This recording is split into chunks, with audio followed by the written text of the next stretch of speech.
So when you've got these unmanaged devices that are connecting to really flat networks as managed endpoints, can you talk about the new attack paths that opens up? Sure. I think similar to what I was mentioning before, it's that sometimes in an ideal world, you want to have different, like this, what is called sometimes like micro-segmentation, right? Different kind of devices on just one segment of the network.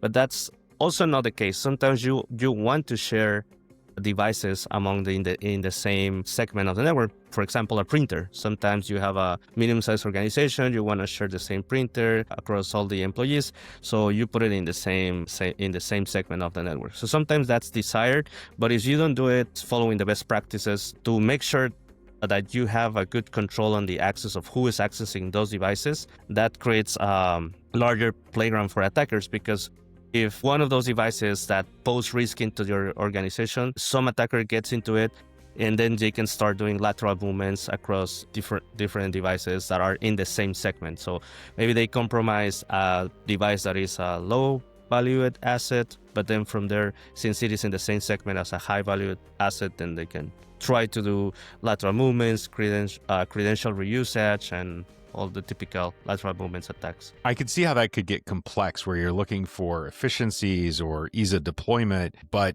you could make some really critical mistakes where you have like a high access device that's allowing too many people in to that segment of the network. Do you have some thoughts? Is segmentation the most effective strategy in most cases, or is there something else? I'm going to say something that could sound controversial, but this is my personal opinion, and I think that segmentation doesn't mean that you have a secure network. Definitely it's important and it's a baseline, it's a foundation. But if you have a segmented network, does not necessarily mean you have a secure network.